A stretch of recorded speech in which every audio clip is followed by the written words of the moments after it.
The ropes are already tight when the hall grows quiet. His knees press into the dirt floor, damp with old ash and spilled ale, and his shoulders are forced forward until the spine bows. Breath comes fast, shallow, scraping against the back of his throat. The fire crackles behind him, not in comfort, but in warning. Its heat touching the skin will soon be opened. Hands grip his arms, firm and wordless, holding him steady not for mercy, but for precision. The blade is not raised high. It does not need to be. The edge rests near his back, cold against skin that tightens at the contact. The first cut does not kill him.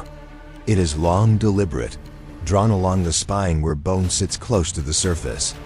Flesh parts under pressure, not violence, and the sound that escapes him is not a scream yet, but a breath that breaks in half.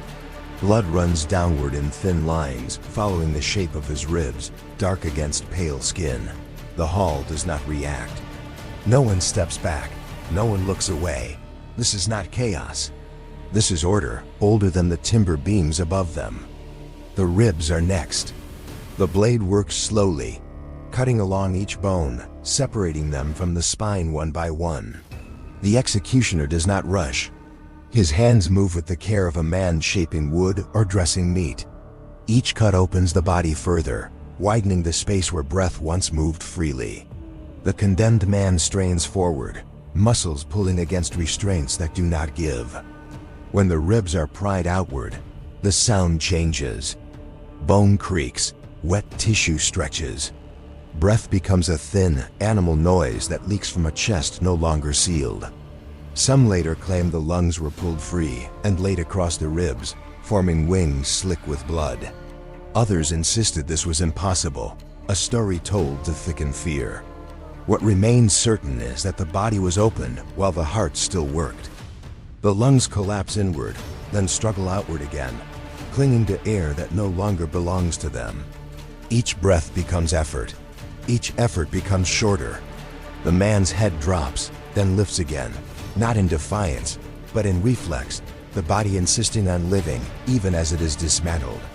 This is the blood eagle, not a battle death, not a killing born of rage. It is a sentence carried out with ritual calm, meant to be seen, meant to last, meant to be remembered long after the body fails. The chieftain does not move. Firelight traces the edge of his cloak, glints off the arm ring that marks his right to command death.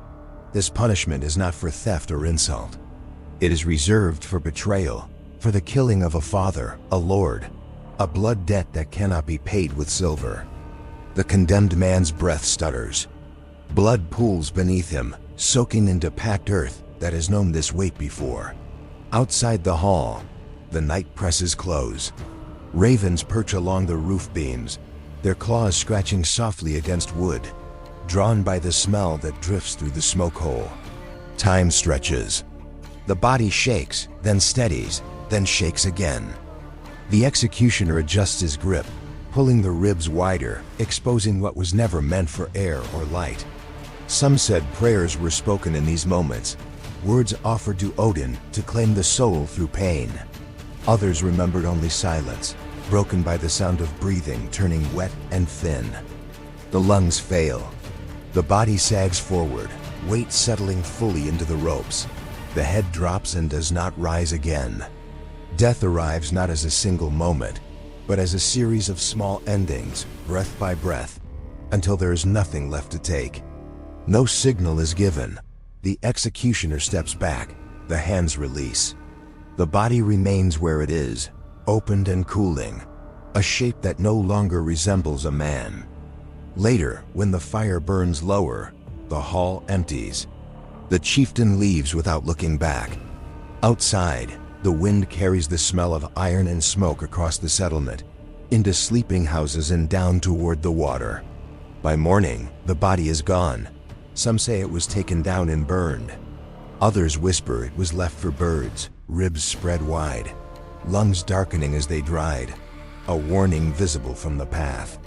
A few claimed the blood eagle was rare even then, a story exaggerated by enemies of the Norse, a ritual spoken of more than practiced. Yet fear does not grow from nothing. Across Scandinavia, in places like Uppsala, York, and the old halls along the fjords, the name lingers. It is spoken carefully, often after drink, often with lowered voices. Fathers use it to still reckless sons. Kings let it hang unspoken over negotiations, its shape already understood. The blood eagle does not need to be performed often.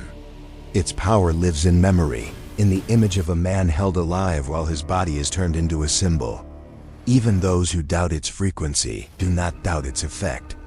Years later, when skalds sing of vengeance and blood debt fulfilled, the details shift. Wings grow larger. The man lives longer. The gods watch more closely. Truth bends under repetition, but the core remains sharp. A body opened. A silence held. Authority proven. Long after the last rib is cut, the execution continues in rumor. It moves through halls where no blade is drawn, shaping obedience, defining the cost of betrayal. Men swear oaths with the image in mind, back straight, breath steady, unwilling to imagine their own ribs opening to the air. And somewhere between what was done and what was claimed, the blood eagle waits, not as a certainty, but as a possibility. If a punishment survives for centuries without being seen, does that make it weaker? Or does it mean it never needed the blade again?